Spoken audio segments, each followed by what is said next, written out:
Good morning, everyone. Rise and shine with Global Entertainment News Morning Box.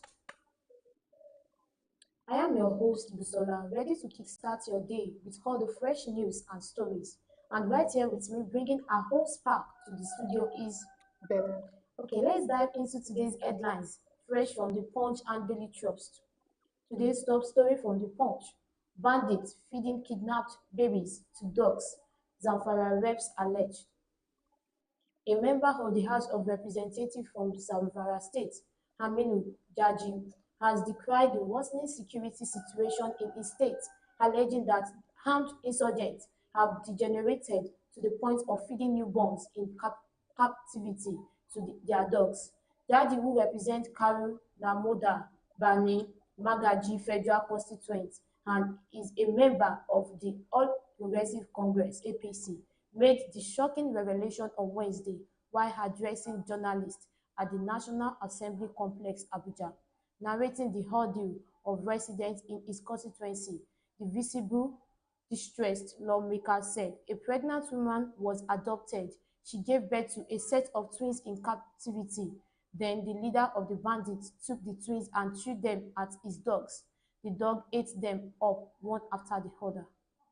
Well, I would say that this is a very tragic It's incident very, very that tragic. is actually happening that every day we come across new incident that is occurring is either the insurgents or the kidnappers. And this thing has taken too long for us to not say, for our leader not saying that they don't know the best solution for this COVID-based insurgent that is happening in Nigeria. It's really distressing and disheartening at the same time that we have a leader that are sitting in the red chamber, the Senate president and the senators are supposed to make state of emergency at this time that we needed to wipe out this insecurity and those bandits out of Nigeria, but we keep allowing them 15 years now and then it's still counting. It's really, really saddening because right now, the state that we are now, we don't even know who is going to protect us. We don't even know how safe we are. It's rampant now. It's escalating through all the states and every country in Nigeria, and it's not supposed to be. I felt we've been talking about this particular kidnapping, stealing, and all for the past 1 month or weeks now. But I feel we Nigerian ourselves, the citizens, we should stand up. Since the government are ignoring us, everybody are ignoring. We should stand up. Let's protest. Well, we are talking about the protest. Like, it's not the first time that protest has gone on. It's not the second time that protest has gone on. It's not about how much we are going to be protesting. It's how much that they are ready to listen to us. If we are ready, if we speak out. If protest is not going on, they have social media that they log in every day, and then they saw the outcries of the citizen and what they want. It's not about the protesting anymore that we have to be talking about. It's about why is our leaders not paying attention? Are they involved in this insurgence that is happening in Nigeria? Are they trying to turn deaf ear because they have the money to protect their family and all? That is what we need to find. This is too much to put in. Like, just employ the government to just, they should take actions. All this propaganda, we are doing this, we are doing that. We don't want it. We don't want words. All we want now is actions. Okay, let's move on to the next. Japan worsening health sector crisis, says union. Healthcare workers have warned the continued migration of the nurses from Nigeria is exacerbating the country's healthcare crisis, leading to increased waiting times, higher morbidity and rising mortality rates. Their concerns follow a statement by the acting World Health Organization Regional Director for Africa, Dr. Chikwe Ekerezu, issued in commemoration of the 2025 International Nurses Day. Dr. Chike noted that 42% of nurses in Africa had expressed intention to emigrate. This year Nursing Day, observed on May 12, had the theme Our Nurse, Our Future, caring for the nurses, strengthening health system and economics. Like, are they doing it? Well, it's not as if that they're not doing it, but we all know that the present Nigeria that we are Situation. now does not favor anybody, not just the nurse alone. Every organization that have the bankers, the nurses, the civilian, and even students as well that they plan on leaving. Japa is now become the best Because Nigeria is answer. not good again. We look at this, we are talking about security. No food, there is scarcity of food. Should we talk about the fuel and a lot? So why we use with everything that is happening, Nigeria, everybody will want to leave the country. Well, and that's reason I'm going to say that it's not about the Japa wanting on the head sector alone. It feels like It's on everyone. our leaders needed to improve a very good structure for the nurses and those that are in the health sector. Because there was a picture that I saw online that a surgeon was actually saying that she assisted in the operation room today, and then what they were using there was actually a phone touchlight to be used to actually operate on someone, and you can imagine the risk and the high level of what Nigerian doctors has actually been reduced to. There's no proper equipment, there's no proper salary, there's no proper hospital Equipment, nothing. structures that is being built for all those things. And then if we are going to look at it, if those people that traveled out, they go there because they wanted to learn more, they wanted to receive higher payments and then give the opportunity as a worker and also be recognized because we are workers in Nigeria are not well recognized. At all. When it comes to nurses, they are not well recognized. Their salary are being like a peanut or sometimes it Cannot does even not cover even, anything. and you can imagine that. So I feel like right now is our Nigerian government should actually put on so much effort to put end to all this thing that is going on in Nigeria, so that we can feel like we are moving ahead of time, not going Backward, backward. yeah. Nigeria should please improve on this. Okay, let's move on. Two fraudsters jailed 7 years in Kaduna. Justice Rilwan Akawa of the Federal High Court sitting in Kaduna State, has sentenced two internet fraudsters Samuel Ezekiel Godfrey and Yahaya Mustapha to 2 and 5 years imprisonment respectively, with options of fine.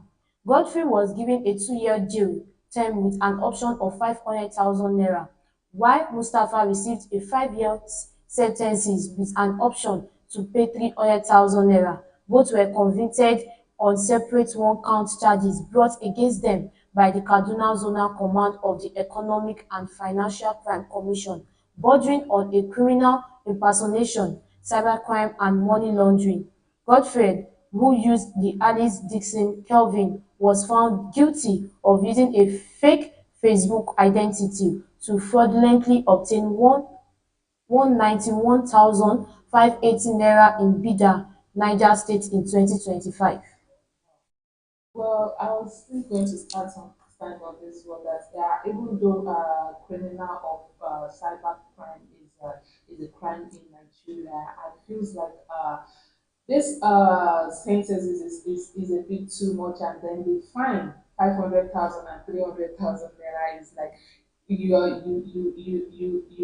go in for with something, you get in something of a minimum amount, and then you are decided to being caught, and then you are asked to pay a higher sum of money for it, and that is really a sad one. It's not a good thing, but I feels like if all these things, cybercrime needed to be taken into Consideration. into rightful ways that is being done. I believe that almost all the leaders and the politicians You in be in jail. Nigeria should be in jail, but Sincerely. because it's not being taken, the Mm-hmm. law is not favoring the poor masses. It's Yeah. actually good because if you're going to say that okay, all this thing actually happened, you're going to see people that is going to be coming out to say that whether about the likes of the Yahya Bello, the likes of Emefiele and all that. So you heard them saying all this, but those people have never been put to jail. Those At people all. have never been detained for any reason. It's just go to court and then the next thing, everything is This resolved. And then settled. so we wanted to see both the poor and the rich getting equal judgment in Nigeria.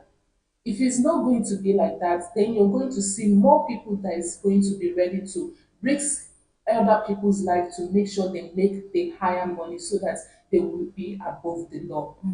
That is already happening in Nigeria. That the moment they make sure that they have the money, they make a good sum of money that is going to make them above the law. Holy. All right, let's move on. Suspected vandal electrocuted in Jigawa. A chilling incident unfolded at the Jigawa State Secretariat complex in Dutse, the Jigawa state capital, as a suspected vandal attempting to tamper with armored electrical cables met a tragic end, electrocuted by the very system he sought to exploit. Confirming the incident, the Jigawa State Police Command said the incident occurred around 10 a.m. on Wednesday. The command, in a statement made by its public relations officer, SP Adam, stated that the police received a distress call from the Ministry of Works regarding the event and responded swiftly. The statement revealed that upon the arrival of the police, they discovered the lifeless body of an unidentified male adult under a slab containing electrical wiring. Well, it's actually a tragic, but in the way that it ended was a bad one, Yes, a very bad one to even start with because yeah, all this have been happening in Nigeria where government properties are being being still. vandalized by common citizens, and then I keep on wondering how long is this going to be continuing. If we are blaming the leaders or the government for not doing What anything are we proper, doing what ourselves? are we doing as a mere citizen? Because if we are protecting what is being provided for us, then there's hope for us that we can still get more. Okay, this cable that is trying to vandalize and then steal now, it's connected to various community there that is making that is using light from it. If that was the if he successfully took that away and then those communities going to be left in darkness and then the next blame is going to be on the national grid is being collapsing and the government is not helping the NEPAs that it has taken the light for about how many weeks Days. now and there's no light there. All that blame is God, but not knowing that someone is actually the root of that light, that community being in a blackout. So we really need to do better when it comes to protecting ourselves from like protecting what the government has actually provided for us, no matter how little it is. Yeah. Okay, let's move on to today's top story from Daily Trust. Lagos plans monthly rent payment system. The Lagos State Government has reviewed plan to introduce monthly and quarterly rent payment option as part of efforts to reduce the financial pressure on residents, especially low-income earners. The State Commissioner for Housing, Moruf Akinderu-Fatia, disclosed this during the 2025 ministerial press briefing to mark Governor Babajide Sanwo-Olu's second year in office.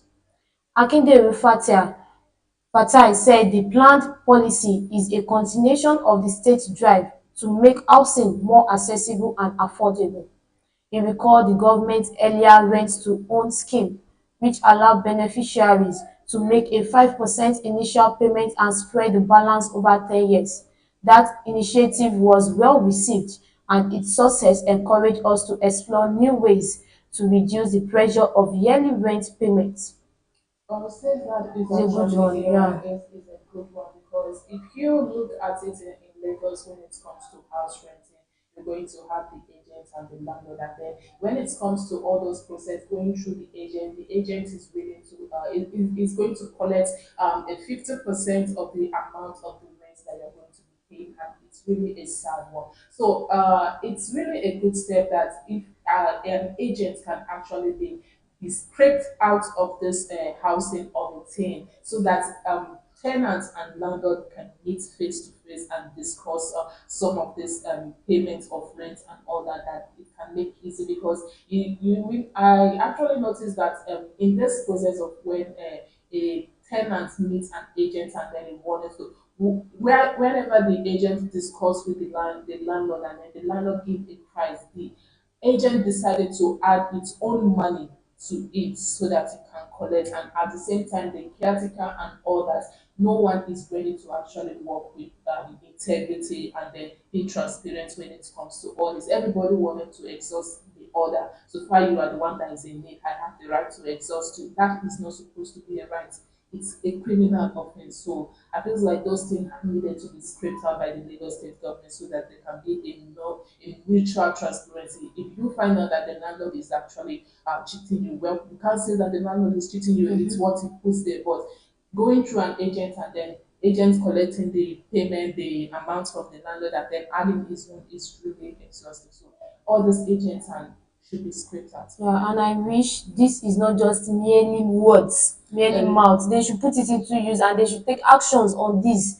That's just what I wished for. it's not just it's what I it will has pray to be. so. All right, let's move on. One header, over 100 cattle killed in fresh Plateau attacks. One elder and over 100 cattle were reportedly killed in a string of attacks on the herders in two villages within Jos South and Jos North local government area of Plateau State. The attacks, allegedly carried out by gunmen who opened fire on herders while they were grazing, highlight the fragile security situation in the area, long troubled by recurring farmer-herder conflicts, often resulting in the loss of lives and livelihood. Ibrahim Yusuf Babayo, the State Secretary of the Miyetti Allah Cattle Breeders Association of Nigeria, confirmed the incident and accused members of the Beron ethnic group from the affected community of being behind the attacks. Daily Trust gathered that the first attack occurred on Tuesday evening in the Jero community of Jos South (LGA), while the second took place on Wednesday morning in the Dawat community of Riyom (LGA). According to Babayo, three others sustained injuries in the Jero attack. One of the victims is currently receiving treatment at a hospital in Jos, while the two others are being treated at the military hospital in Rukuba Barracks, Jos. On May 13, 2025, Bero youth from Genewsng district in Jos South mobilized and attacked cattle rearers, killing about 70 cows. Well, this is actually a sad one. Feels like whatever that it should be, this thing should have been settled amicably of whatever reason that it may be. I know the headers have been on the news for not Just, just not yeah, the for the good but for the bad. And then the secretary of actually coming out to say that it is another this community that is community in is it. behind this or something like that. This does not settle conflict between two people. You are actually putting more fuel into it to light up the tension that is going on, and then it's not supposed to be so. Whatever situation that is going to be, you are a secretary, and then you're supposed to have a way of Settling settling this things. thing. Because now saying this, then those other communities that's being affected will be planning their next Attack, attack on yeah, this community, and then that will lead to loss more of lives. escalation and loss of life. So I feels like this thing should needed some settlement between the headers and the community on whatever various need that needed to be provided to settle them back within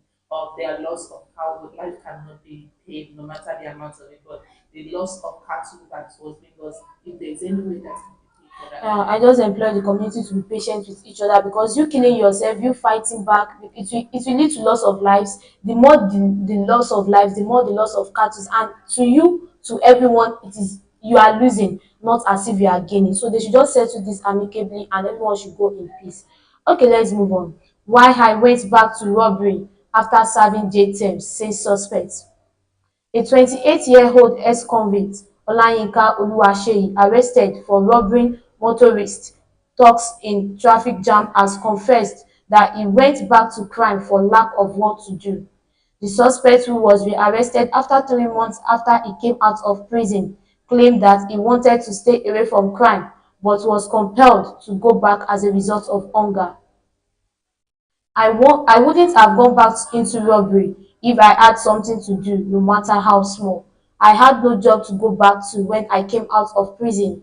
People started avoiding me. No one wants to identify with me. It is the society that forced me back, he added.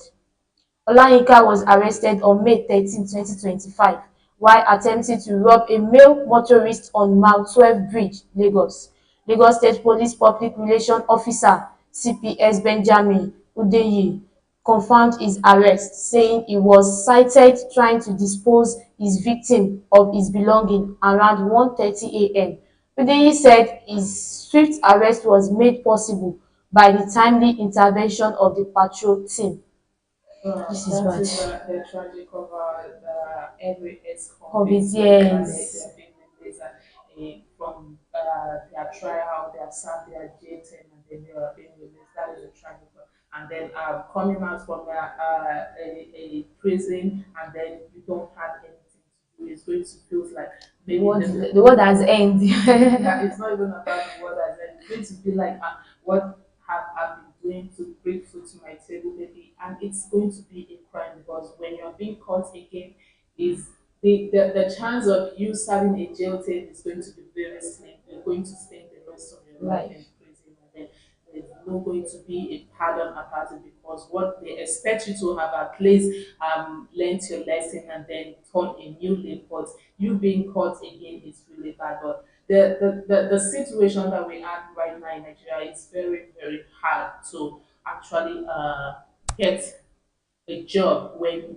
even those that are not An equally ex-convict sef, it's hard to it's get a hard to job. get a job, and then it's not something that when you're an ex-convict here in Nigeria they don't do that. They don't even write it in your CV that you're an ex-convict. You don't even have anything. You're just being released, and then the rest you go about your day, except those that are in your area and know that you actually went to prison. But in the Western, it's being written, so it's going to be very, very tough for you to look for a job. And then I think that the time that he's been released and the time he went back to is very, very slim. You haven't tried for a whole year to get a job and you didn't get, and then you already went back. I will just I don't say what he did was right, but I'll plead to the government to just pardon him, and when they are pardoning him, they should just help him look for what he's going to do that will make him that will keep him busy. The laws does not work in that way. It doesn't work in that way. Talking about being pardoned, you're being pardoned by serving your guilty and then you are released. It doesn't have to work in that way. Now you're being caught is going to be another time and another charges of you going back to prison. Something must push a man to his end. Alright, let's move on. Taraba. High production cost threatens 2025 farming season, says rice farmers.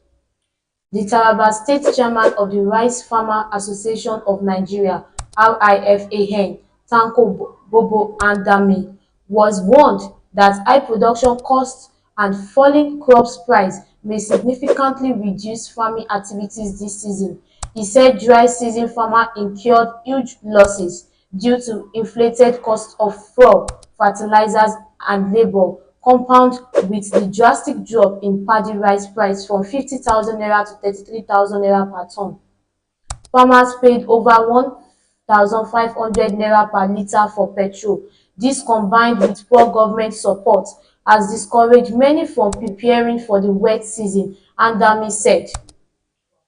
Well, it's actually a bad one for us in Nigeria to be experiencing this right now because when we are talking about all this, some people is going to feel like since there's still opportunity for us to import rice in, there's still hope. But I feel like right now we are at this verge of actually losing our local production, our local ways of getting Making things. things, Yes, because farmers are complaining about fertilizer, petrol costs, and all labour that, work. and then they are also complaining about herders destroying farmers and all that. So how far can we go? Are we going to go into this stage of famine where hunger is killing each and every one of us that we don't even know how to get things done? This is too much, like it's really too much It's really sad to see this, but we really plead with our government to step up. to step up. Let there be a modern equipment for farming and all that. If you just look at the Western world, let me just use the Chinas as an example. Whatever they are using for their farming It's their product product. is what they call the modern. equipment used for it, where they don't even stress too much to make their farm product to grow and all that. But here we are still using hoes and cutlass to actually dig into land. We don't have the tractor, we don't have the boot, we don't even have. Imagine the outsider now. They said they are not giving us anything, they are not selling anything to us. Like, what do we want to sustain on? We surely suffered, because where you ought to put your money, where you ought to spend the money on, you are not doing anything. You're just spending the money on enjoyment, a lot of things, traveling here and there, as if it's bringing anything in. All right, viewers, thank you for joining us on the breakfast show today. I've been your host, Bisola. Be sure to join us again tomorrow, same time, same station. Don't forget to like, share, and subscribe for more news and updates on Global Entertainment News TV. Have a blessed day. Bye.